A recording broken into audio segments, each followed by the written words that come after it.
Hey everyone, Josh's Custom Builds here. In today's video, we're going to be going over the Tokyo Marui Glock style hammer system. This system is now used on a variety of different platforms, including the Tokyo Marui Glock like you see here, most Elite Force Glocks, and the Action Army AAP-01. The source of most of your issues are usually going to come from this system, usually something breaking or coming out of place, but it isn't as intimidating as you may think. First of all, in this video, we're going to go over how the hammer functions, some things that will usually happen to the hammer after a few thousand rounds, and then a full disassembly and reassembly. So without further ado, let's get into it. So now I'm going to quickly show you guys how this functions and how you can determine if your hammer system is functioning properly. I'm just going to drop my mag and clear my pistol. Since I'm using a Tokyo Marui Glock, just push my slide off and set it aside. If you're using an AAP, I would recommend checking out Waldo Custom's video on YouTube on how to disassemble your AAP, because obviously the process is a little bit different, but the hammer assembly is more or less the same. So here we have our trigger bar. This is our hammer. The spinny piece right here is called our rotor. Down in the assembly, we have our primary hammer sear. Right here, we have our valve knocker disconnector. Inside the hammer, I don't know if you can really see, but there is our valve knocker. It kind of sticks out like it would on a high cap to knock the valve. And then up top right here is our full auto sear. So let me show you how this works. We're going to depress our trigger and keep holding our trigger. As you can see, the trigger will lock back. Now, we're going to press our trigger bar. Here is our hammer. And we can cock it back ever so slightly down to the first position so the primary sear can engage. Now what we're going to test is the full auto sear. If you press your hammer down one more time, the full auto sear will engage and hold the hammer down. This is how your AAP or Glock is able to fire in fully automatic. What we also have to test is if this full auto sear is able to disconnect the hammer back to the primary position. So by depressing this, as you can see, our hammer is back to the primary position. And if everything's working properly, we can now let go of our trigger and it will reset. And this process can repeat all over again. This rear hammer chassis is a very high stress piece of your system, so it is imperative that you take great care of it. I want to show you some resistance points that you will feel on your Tokyo Marui Glocks, not as much on AAPs because of their bolt system, but on Glocks, this rotor and your full auto sear will be two main resistance points. The reason this is because when your blowback unit cycles, it uses the tip of the rotor to move your hammer back and into the first position so your primary sear can engage. As you can see, the rotor sticks up, and that is what causes that resistance on your blowback unit. I can kind of show you here. If I put the slide back on, and when I rack the slide, you see that little point of resistance when it comes back and forward. That's your rotor. On Glocks, this works okay if you know how to do it right, but on AAPs especially, using a WE G18C hammer with a Guns Modified ball bearing rotor is a great way to remove that resistance point. Like I said, it's a little bit more finicky on Tokyo Marui Glocks than it is on AAPs, but if you install this, polish it, and do it right, it works really well. That will also help avoid wear on your blowback housing unit. Before we get into disassembling the rear hammer chassis, I want to show you guys a few things to look out for and some common issues. So one of the biggest things that I've seen on the Marui style hammers is this rear piece right here that latches onto the primary sear will just break off.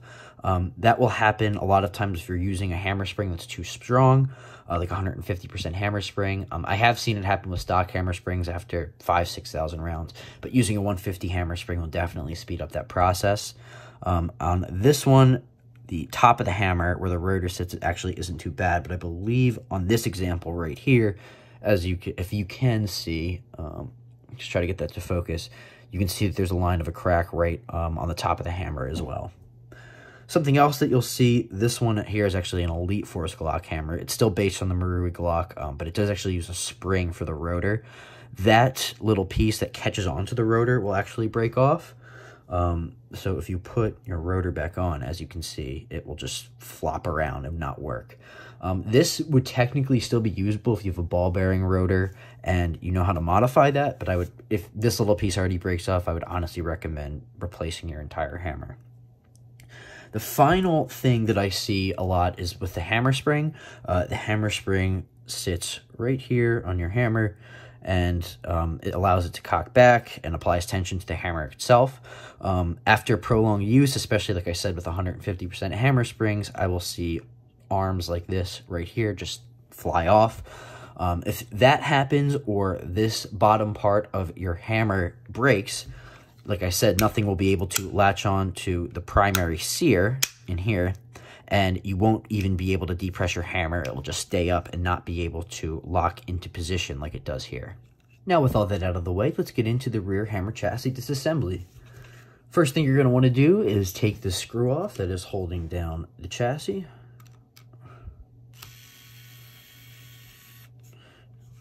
Take that out and set it aside. Now we're going to grab a punch and hit out the rear pin on the frame.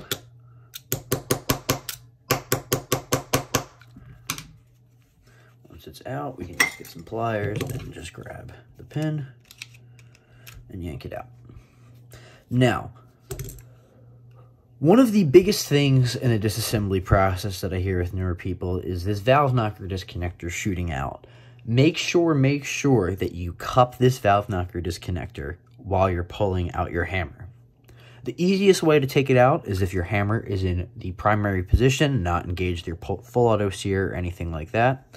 So what we're going to do is we're going to cup the hammer, pull the trigger. As you can see, the trigger bar is lifting up the hammer assembly, and we can just take it out.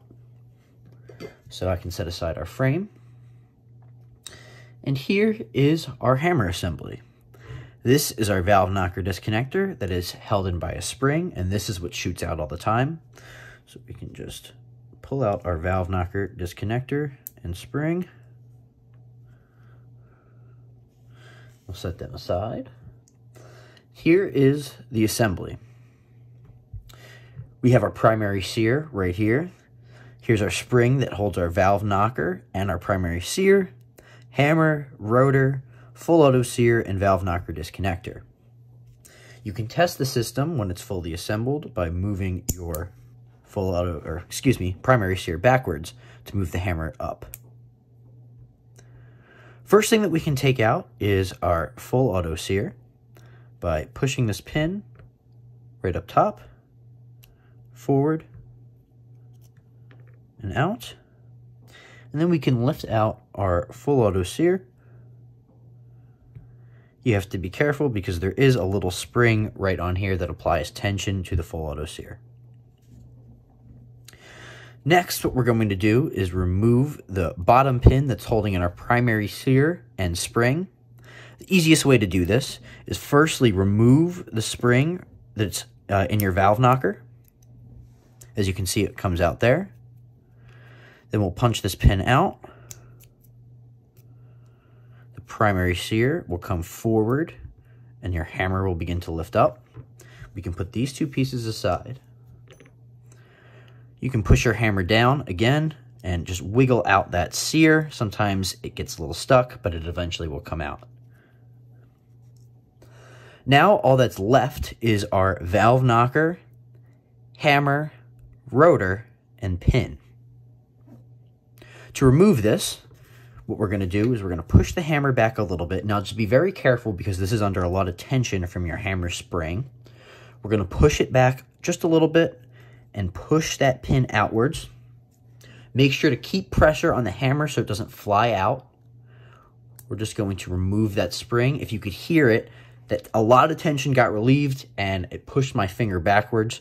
So we can just move the hammer down and out of the chassis.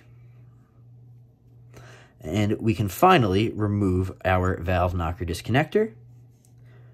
And we have the entire chassis disassembled. All right, now that we have everything disassembled, let's begin the reassembly process. Off camera, I did apply some Waldo Dynamics medium silicone lubricant to these parts to keep everything running smoothly. We're going to start off with our full auto sear. If you can see on the sear spring, you're going to have a longer arm, which is on this side, and then a curved arm, which is on this side. You're going to take the longer arm to put it into the slot that's for it in the sear. So it's going to look something like that right there. And we're going to take that little curved arm, index it into this position right here into the chassis, and just push down. While you're holding that down, and it will be a little slippery, especially if you lubed up your pieces, we're just going to take our sear pin and push that down through. There we go. Now it's imperative to make sure that your sear pin is pushed all the way in, or else your valve knocker disconnector will not be able to function. As you can see, that curved arm on the sear allows it to move up and down, and that's how you know you installed it properly. Next, we're going to move on to our hammer. This is the trickiest part of the whole installation, but just bear with me here, and I will try to explain it the best that I can for you. We're going to take our rotor, just put it right into our hammer. As you can see, it can move up and back on that post that does break occasionally. And we'll take our hammer spring. The small arm is going to rest up on this post that's right under the rotor. And then we're going to take the hammer. We're going to use the long arm and index it into the chassis, excuse me, and it'll be resting right back here where the scratches are. So we're going to put our hammer right here, make sure the hammer spring is resting on the chassis. Now we're going to push forward. You probably can't see it all too well, but you want to push until you can see that hole is clear for you to put your hammer pin back in. We're going to take our hammer pin, and we're just going to put it in ever so slightly so we can hold the hammer into the chassis. We don't want to push it all the way through just yet, and I'll show you why. So we want enough space right here so that you can see that little hole in the chassis is open. And this is where we're going to slide our valve knocker in. So we're going to move our hammer back a little bit, take our valve knocker, which is this piece right here. We're going to slide it into the open slot and move it upwards. Once it's moved upwards, we can move the hammer back a bit and slide the pin through. You may have to play with the hammer a little bit to get it all the way in, but it will click in and just stick out ever so slightly on this side. Now, as you can see right here, the valve knocker is also held in by the hammer pin and is inside of the hammer. Now we're just in the home stretch of the disassembly, or the reassembly, excuse me. We will take this is our primary hammer sear. It should look like this with this little arm sticking out and the post, which should be visible through this window. We're going to stick it up near the hammer. You may need to pull your hammer back just slightly for it to be able to fit inside. Next, we're going to take our spring here. We're going to take the long arm of this spring, if you can see it. We're going to take the long arm of the spring and we're going to rest it on the post of the primary sear. Now what we're going to do is we're going to take our pin, our bottom pin, push it through the primary sear and that spring. Now what we need to do is hook this little hooked end of the spring onto the valve knocker. To do this, we have to push our hammer back again. While pushing our valve knocker, we're going to move the spring upwards and just hook it into that little post of the valve knocker right there. Now, you have your hammer chassis completely reassembled. To ensure that it functions, we're going to move the primary chassis back, or this primary sear, excuse me. As you can see, your hammer will fall. If we cock it back here, as you can see, the full auto sear engages and is able to disconnect the hammer as well. Our primary sear still functions. So we know that this system is working properly. If you push your hammer down a little too far, it won't come back with the primary sear, but don't worry. This is supposed to happen. The full auto sear engaged and is holding the hammer right now, so you just press it up like that, and you can drop the hammer. So what we're going to do is we're going to depress the hammer here, take our valve knocker, disconnector spring, take our valve knocker disconnector, hold it in like that, take our Glock frame here, hook the trigger bar onto that hole near the primary sear. That's what is able to actuate the primary sear, your trigger bar. Press in, throw our rear pin back, hammer it in.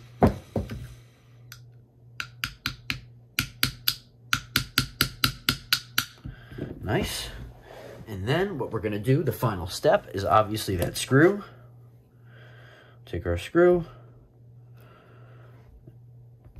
My hands are all sticky from the silicone. Put it right back in.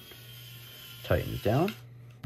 There you have it. Thank you so much for watching this video by Josh's Custom Builds. If this video helped you out at all, please make sure to drop a like, comment, or subscribe. It really does mean a lot to me. Let me know what you want to see in the comments in the next Tech Tips video. And thank you again for watching. I'll see you guys in the next one.